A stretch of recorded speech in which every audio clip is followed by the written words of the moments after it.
Hey guys, welcome to the Reparenting Daily podcast, your daily guide for inner child healing.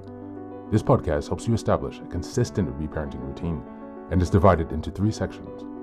The first is a daily reading, the second is a discussion of that reading followed by suggested journal prompts, and the last section is a peaceful meditation for closing.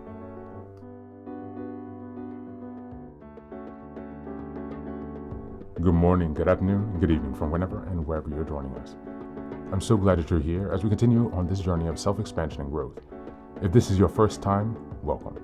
Now, before we dive in, I have a few quick reminders. Please like, share, and subscribe to this podcast on Apple Podcasts, Spotify, and YouTube. Your support here helps us spread the word, allowing us to continue to grow this community. Next, I'd like to introduce our Patreon group, where we have 3 weekly meetings. On Sundays, we have a meditation meeting. On Tuesdays, we have book club meeting. And on Thursdays, we have open topic discussions. These meetings take place at 6 p.m. CEST, so Amsterdam, Paris time. For my next announcement, I'd also like to introduce the Reparenting Daily journal, which you can find on Amazon. This journal follows along with the podcast, so each weekly and monthly themes are reflected in the journal. It provides space for you to keep your notes with plenty of extra resources on each topic to be discussed. It's an excellent tool, and if you purchase it, you can join our weekly meetings for free. Just send me an email and we'll get you linked in. For the last announcement, I'd like to introduce one of my most meaningful creative projects, a 3-volume series entitled Fairy Tales for Reparenting. Now, you might be wondering, why fairy tales? Aren't those just for kids? But through my personal healing journey and in studying the work of Carl Jung, Marie-Louise von Franz, and other spiritual and psychological traditions, I've come to see fairy tales as powerful symbolic maps for transformation. They carry deep, timeless wisdom, especially for those of us doing the hard work of reparenting ourselves. The series follows the structure of the hero's journey. Volume 1 explores the wounded child, stories of loss, betrayal, and innocence. Volume 3 is about the trials of endurance, cunning, and self-discovery. And Volume 3 is the return, stories of transformation, power, and wholeness. Each story is followed by journal prompts and space to reflect on how each story connects to your own inner healing journey. These are not just tales, they're tools. They're an invitation to connect with the part of you that still believes in magic and possibility and healing. You'll find both familiar classic and lesser-known stories from cultures around the world, offering you fresh insights and inspiration on your path. All 3 volumes are now available on Amazon. Your support means so much to me, not just for this project, but for the larger mission of helping myself and others reconnect inwardly. Reparenting is like nurturing a bonsai tree. It's not fast, it's not flashy, but with care, patience, and consistency, it will transform you. Thanks so much for being here and for supporting this work, and also for committing on your personal journey of self-expansion. Now, without further ado, let's dive into today's practice. Today's reading is from the ACA Daily Meditation. Just as a reminder, we're in August, and the theme is Healing Your Inner Child.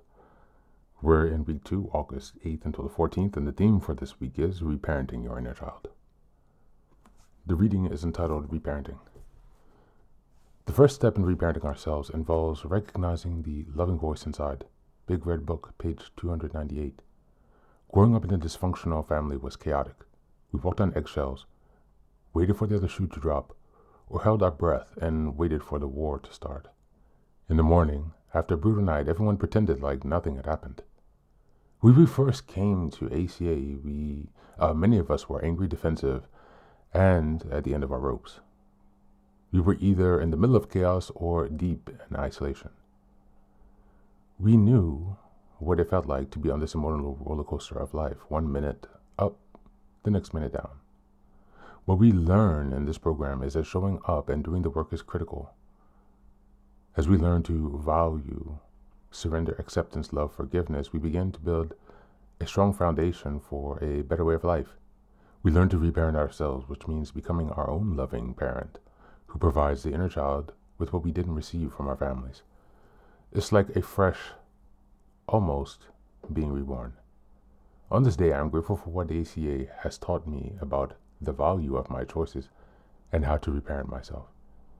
Each day, I start fresh and give my inner child only positive messages. Thank you, and that's the reading for today.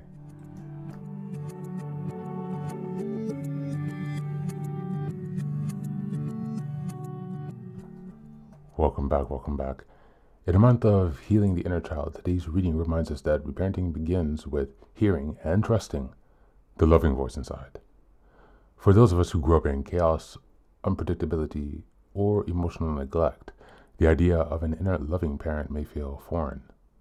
In childhood, safety meant bracing for the next outburst or pretending nothing happened after it did. As adults, these old survival patterns can leave us disconnected from our own needs and unsure how to nurture ourselves.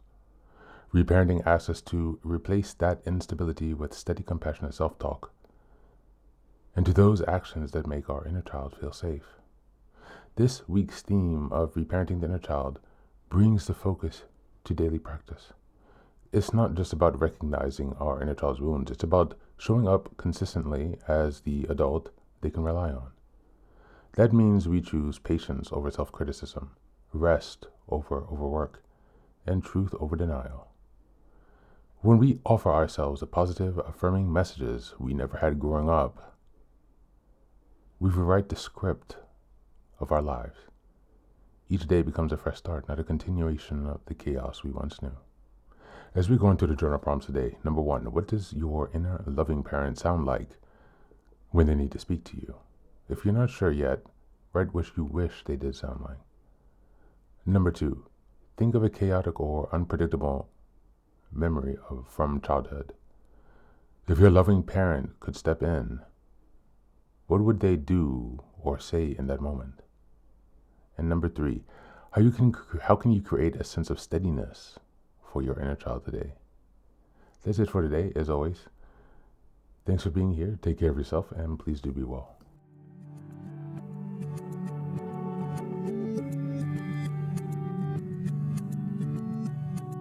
Welcome back, welcome back. Now, this is the third and final section of the daily podcast. This is your silent meditation. Please go ahead and find a space where you can be comfortable and undisturbed, where you can relax and spend some time with yourself for this 10-minute silent meditation. You can choose to be sitting, standing, lying down, or in whatever position makes you comfortable today. Take a moment to simply be with yourself. Focus on your breath and gently connect with each part of your body. If thoughts arise, don't let them overwhelm you. Just observe them without attachment. Imagine them as leaves drifting down atop a river, passing by without needing your engagement. Stay present, grounded, and open to this moment, no matter what time you are listening and practicing this meditation. Namaste.